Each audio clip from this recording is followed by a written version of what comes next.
விஜய் டீமில் கருப்பாடு 2 மணி நேரத்துக்கு முன்னாடியே லீக்கான ஸ்பீச். ஈரோடு மேடையில் விஜய் பேசுறதுக்கு முன்னாடியே ஸ்கிரிப்ட் வெளியானது எப்படி? தளபதி செம அப்செட். ஈரோடு பெருந்துறை தவக மாநாடு.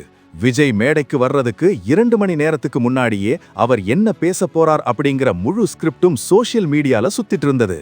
கவர்மெண்டா கண்காட்சியா? உங்களுக்கு காசு எனக்கு மாஸ், இந்த பஞ்ச் வசனங்கள் முதற்கொண்டு வார்த்தை மாறாம அப்படியே லீக் ஆகியிருக்கு. முக்கியமா திமுக ஐடிகள் இத முன்னாடியே ஷேர் செஞ்சதுதான் பெரிய ட்விஸ்ட். மனப்பாடம் பண்ணிட்டு வந்து ஒப்பிக்க போறாருன்னு கலாய்க்கும் விதமா இத பரப்பியிருக்காங்க. இத கேட்டு விஜய் பயங்கர ஷாக். யாருடா அந்த கருப்பாடுன்னு பார்ட்டிக்குள்ள இப்போ விசாரணை அனல் பறக்குது.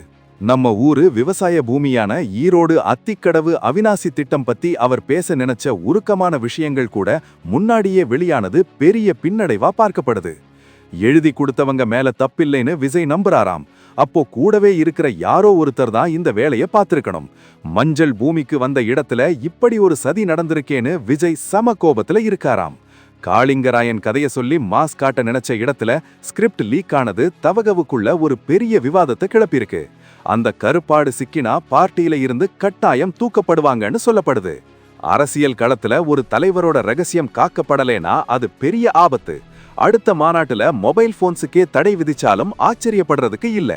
உங்க கருத்துப்படி விஜய் டீம்ல இருக்கிற அந்த கருப்பாடு யாராயிருக்கும்? மறக்காம கமெண்ட்ல சொல்லுங்க.